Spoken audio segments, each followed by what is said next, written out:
नमस्कार दोस्तों, स्वागत है आप सभी का और आप सभी को हैप्पी न्यू ईयर की आप सभी को ढेर सारी शुभकामनाएं। ठीक है, आप सभी का दिन अच्छा जाए और मैं भगवान से यही प्रार्थना करूंगा कि इस बार आपकी जॉब जरूर लगे। ठीक है, तो ये आपकी एसएससी जीडी और एसएससी जीडी और यूपी पुलिस और जितनी भी एग्ज़ाम हैं उन सभी में जो हिंदी के क्वेश्चन पूछे जाते हैं। आज हम शुरुआत करते हैं पहले क्वेश्चन की ओर। जो भी नया है चैनल को सब्सक्राइब कर दीजिएगा, बेल आइकॉन को प्रेस कर दीजिएगा और हमसे डेली की अगर फ्री क्लास में जुड़ना चाहते हैं तो आप इस नंबर पर हमें व्हाट्सअप कर दीजिएगा 9753749986 पर आप मैसेज करके हमसे डेली की फ्री क्लास में ऐड हो जाइएगा। शुरुआत करते हैं अपने पहले क्वेश्चन की ओर। पहला क्वेश्चन आपके सामने क्या लिखा हुआ है? पहला क्वेश्चन आपके सामने लिखा हुआ है कि स्वर सहित व्यंजन किसे कहते हैं। इसकी पीडीएफ भी आपको व्हाट्सएप पर मिल जाएगी, तो इस नंबर पर आप व्हाट्सएप कर सकते हैं। चलिए, पहला क्वेश्चन आपके सामने, स्वर सहित। स्वर किसे कहते हैं? आप सभी को पता है कि स्वर सहित और एक होता है रहित। क्या होता है? एक तो होता है सहित और एक होता है आपका रहित। तो स्वर सहित व्यंजन जो है वो कौन सा हो जाएगा? Very very good. तो क के अंदर क्या है? अ छिपा हुआ है। क बोलते हो तो अ की ध्वनि निकलती है, तो क, तो इसमें स्वर छिपा हुआ है अ। ल में स्वर नहीं है क्योंकि आधा ल है, नीचे हलंत है। ई में स्वर है और म भी हलंत है, छोटा है। तो ऑप्शन आपका ए वाला आ जाएगा। दूसरा क्वेश्चन लिखा हुआ है, इस नंबर पर आप व्हाट्सअप कर सकते हो। दूसरा क्वेश्चन आपको लिखा हुआ है कि जिन वर्णों का उच्चारण नाक तथा मुख से हो वो क्या कहलाते हैं? अनुस्वार, अनुनासिक, अयोगवाह या अंतस्थ। तो आप सभी को पता है कि उन्हें हम कहते हैं अनुनासिक। नाक तथा मुख से बोले जाते हैं उन्हें हम कहते हैं अनुनासिक।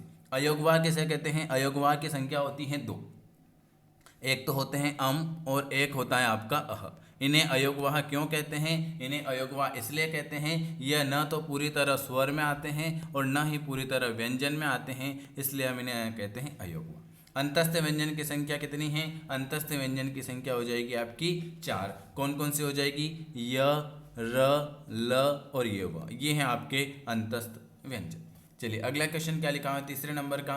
कैसा चांद रिक्त स्थान सुंदर चेहरा। तो आप सभी को पता है कैसा चांद सा, कैसा चांद सा सुंदर चेहरा, कैसा चांद सा सुंदर चेहरा, रिक्त स्थान की पूर्ति करना, उचित निपात। बाण का पर्यायवाची शब्द क्या हो जाएगा? बाण का पर्यायवाची शब्द क्या हो जाएगा? तो आप सभी को पता है कि बाण का पर्यायवाची शब्द जो होता है वो होता है आपका तीर। बाण मतलब तीर, ये आप सभी को पता है। ठीक है, इसके और पर्यायवाची देख लेते हैं। शर, इसको क्या कहते हैं? एक शर भी कहते हैं। इसको इशू भी कहते हैं। इसको नाराज भी कहते हैं। नाराज, नाराज नहीं, नाराज भी कहते हैं। इसको शायक भी कहते हैं। ये आपके हो गए बाण के पर्यायवाची, तीर के पर्यायवाची। चलिए, अगला क्वेश्चन आपके सामने, अगर आपसे पूछे कि प्रसून, प्रसून किसका होता है? तो प्रसून होता है आपका कुसुम, मंजरी, फूल। कुसुम, मंजरी, फूल, ये प्रसून का होता है। अगर आपसे पूछे यातुधान, यातुधान के पर्यायवाची होती हैं एक दानव।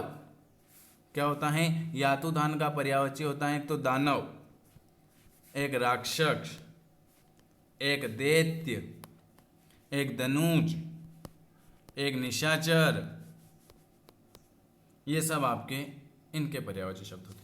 चलिए, अगला क्वेश्चन पर बढ़े जाते हैं। अगला क्वेश्चन है जिसकी 4 भुजाएं हो। आप सभी को पता है जिसकी 4 भुजाएं हो उसे हम क्या कहते हैं? जिसकी 4 भुजाएं हैं उसे हम कहते हैं चतुर्भुज कहते हैं। चतुर्भुज कहते हैं जिसकी 4 भुजाएं हैं,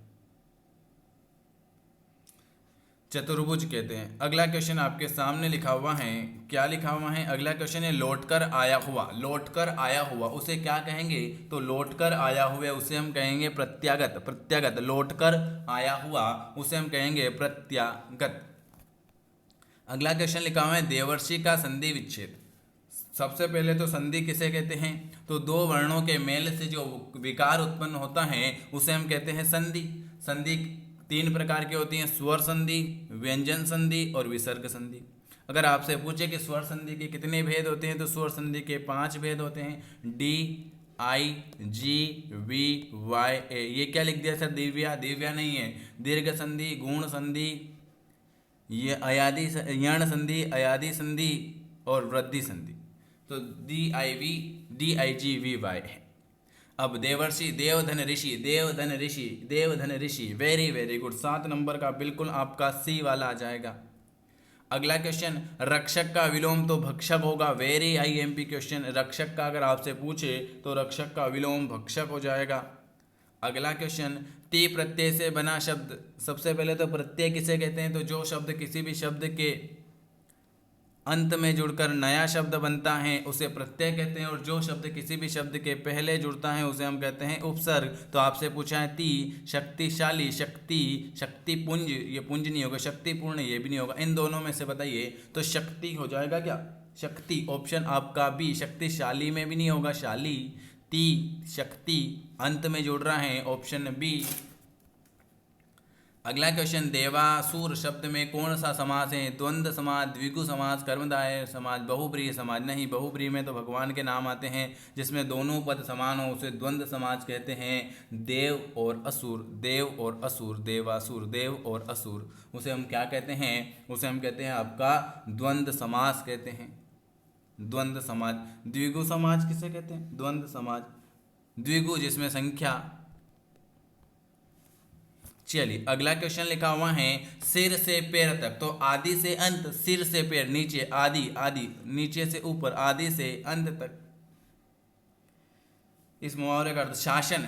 अगला क्वेश्चन लिखा हुआ है शासन, 12 नंबर का। शासन कौन सा सही है? आप अभी जो शासन है, अभी सरकार बनी है, कौन सा? शासन, शासन, ऑप्शन बी वाला सही हो जाएगा।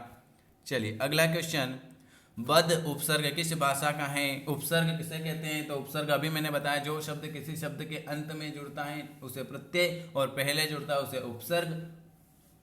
उप और सर्ग का अर्थ भी मैंने कल बताया था। उप का अर्थ क्या होता है, सर्ग का अर्थ क्या होता है, ये आप मुझे कमेंट करके बताना। मैंने कल वीडियो बनाया था, उसमें बताया था। जिनको वीडियो नहीं मिलते हैं वो मैसेज कर दिया करें, ठीक है। चलिए अगला क्वेश्चन, हाँ ये कौन से बद उपसर्ग कहाँ से लिया गया है भाई? ये बद उपसर्ग जो लिया गया है, वेरी वेरी आईएमपी, ये आपके उर्दू फारसी से लिया गया है। स्थाई भाव, स्थाई भाव देखो आपके भी दोस्त होंगे, स्थाई भाव की संख्या बतानी है और संचारी भाव की संख्या बतानी है। स्थाई भाव के दोस्त कौन से होते हैं? तो आप सभी को पता होना चाहिए कि स्थाई भाव की के भाई को होगा संचारी भाव, और विभाव का होगा अनुभाव। तो स्थाई भाव की संख्या होती है 9 और संचारी भाव की संख्या होती है 33। चलिए अगला क्वेश्चन क्या है? अगला क्वेश्चन आपके सामने लिखा हुआ है, अधलिखा। अधलिखा में प्रयुक्त उपसर्ग क्या होगा? अधलिखा में प्रयुक्त उपसर्ग क्या होगा? 15 नंबर का क्वेश्चन। अध, अध, अध हो जाएगा। अधलिखा में प्रयुक्त उपसर्ग हो जाएगा अध। पहले, उत्पत्ति के आधार पर शब्द के कितने भेद होते हैं? उत्पत्ति के आधार पर शब्द के 5 भेद होते हैं। अगर यहाँ पर 5 ऑप्शन नहीं आए तो 4 जरूर आएगा। 4 कौन से होते हैं? देशज, विदेशज, शंकर, देशज, विदेशज, शंकर, और कौन से होते हैं? देशज, विदेशज, शंकर, तत्सम और तद्भव। देखो अगर यहाँ पर 4 पूछे तो 1 तत्सम, तद्भव, देशज, विदेशज, ये 4 लगा देना। अगर 5 आ जाए तो ये शंकर भी इसमें ऐड हो जाएगा। अगर ऑप्शन में 4 आए तो आपको 4 लगाना है। अगर ऑप्शन में 4 नहीं दिखे तो 5 दिखेगा, लेकिन दोनों एक साथ नहीं दिखेंगे। कानून के विरुद्ध किया गया कार्य अपराध होगा क्या? कानून के विरुद्ध किया गया कार्य होगा गैर कानूनी। क्या आ जाएगा? गैर कानूनी। ऑप्शन आपका बी वाला आ जाएगा। समूह का पर्यायवाची शब्द बताइए। समूह का होता है वृंद, वृंद। समूह का पर्यायवाची शब्द होता है वृंद। जो पृथ्वी से संबंध हो, पृथ्वी, जो पृथ्वी से संबंध हो उसे हम कहते हैं पार्थिक, पार्थिक कहेंगे। जो पृथ्वी से संबंध हो उसे हम कहते हैं पार्थिक। और लास्ट क्वेश्चन है, चयन का संधि विच्छेद। चेदन अयन, चेदन अयन के छे नहीं, चयन का संधि विच्छेद होता है चेदन अयन। क्या होता है? चेदन अयन।